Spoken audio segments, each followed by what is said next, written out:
Oh, hey, what a morning. How's it going, everybody? My name's Steve, and, well, it's good to be out and free again. I've been in prison a couple times. It's a fun fact about me. I'm not sure why I lead with that every time I meet a new person. Usually makes them a little bit nervous, but the fact that I've got a hard head and horns also makes them nervous. So it just kind of goes with the theming of my face. So I've been in prison 9 times. None of them were anything to do with my own fault. It was always someone else's fault. Just wrong time, wrong place. You know what I'm saying? But one good thing that came out of my 4th trip to prison is, I met my wife, Barbie. Hello, Steve. Hi, baby. How's it going? It's going good, love. Hey, did you forget to put the shrimp on the Barbie? That's stupid. What? I didn't like that joke. It's not my fault your parents named you Barbie. It's not my fault that your parents made your face so ugly. Unbelievable. I can't believe you're always being so mean about my face. You know I can't control it. I even moisturize for you and everything. Well, you're constantly hitting your head on things. They It's not helping. That's true. It kind of makes my neck have a kink in it. I gotta go check on the tacos. All right, see you later, love. I love you so much. I love you too. You big butt. What did you say? You know, life as a Stygimoloch, it's kind of tough. Something that people don't actually know about us is, we're all gluten intolerant. All these humans think they're the first ones to understand the gluten intolerance, what it's really like. Well, I've been living with that for 500 years.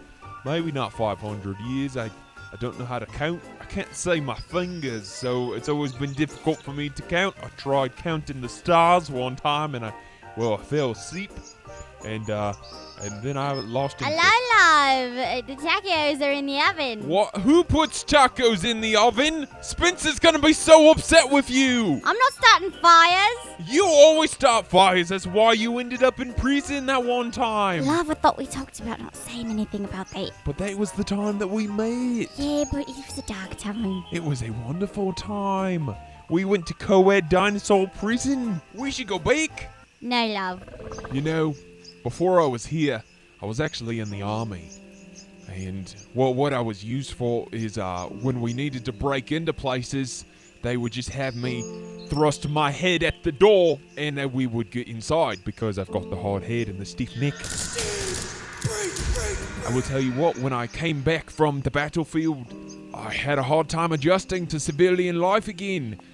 See, I just kept running into things with my head and my stiff neck.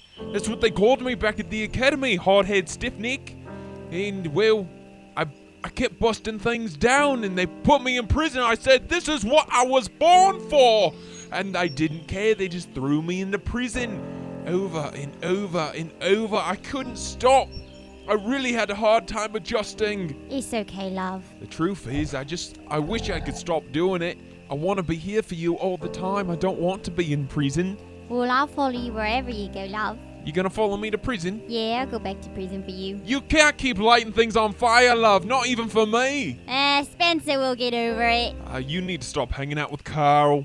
But hey, speaking of hanging out with people, I've got my best friend here. His name's Barbie. Say hello, Barbie. Hello. See, the confusing thing is, I talk in such a way that when I say Barbie, and then I say my wife's name, Barbie, it sounds very similar, and so it gets a little confusing sometimes. Yeah, it's weird. So when I say, hey, Barbie, I love you, I'm constantly thinking he's telling me he loves me. but I do love you, but as like a friend. It's weird. All right, I'm out of here. See you later, Barbie. Love you. Bye. You know, one of my biggest dreams that I've always had is I want to be an architect. I want to build. I don't want to destroy anymore. See, I've spent my whole life destroying things, running into it with my hard head stiffness. We've been over this before. I don't feel like I need to keep repeating myself. But I want to build big towers that lead up to the sky. And then I want to knock them down. No, I don't want to knock her. It's just hard. This is the way I've always been. And I want to change. I really do. It's just so hard to fight those natural instincts. Thankfully, I've got my wife here who loves me, and she's trying to help me. And I try not to run into her with my hard head, stiff neck, because when I do, she hits me back even harder. she's got a harder head and a stiffer neck, if you can believe that. But the biggest problem with my dream is, well, they don't let the Stiggies into architect school. Steve, you can't even read. I can learn to read, babe. You know what? I believe in you. Well, you don't know how to read either. I was just trying to support you. You're right. I'm sorry, love. I'm sorry that I keep calling your face ugly. Yeah, well, you should be sorry about that. It hurts my feelings a lot. Just said I was sorry. Well, you better be. You guys please shut up. You know, in the end, I've got a pretty good life here. It is pretty good, love. And you know what? I don't even want to be an architect anymore. Love, if you want to be an architect, then we'll learn to read together. Are you serious? Yes, love. You're gonna help me read? We're gonna learn how to read together. Maybe on YouTube we can learn how to read. I'm sure there's a video on there somewhere. Guys, find yourself a woman who will go to prison with you and teach you how to read. But that's gonna do it for us today. Thank you guys for watching our Dino Diary. And, well, be sure to stay tuned for next week. Yeah. Maybe Bobby will want to do his. Nah, I don't want to. I said Bobby, not Bobby. Oh my goodness, I can't even believe you. Why don't you go put another shrimp on the Bobby? I will make sure to put extra gluten in your taco tonight. I'm sorry.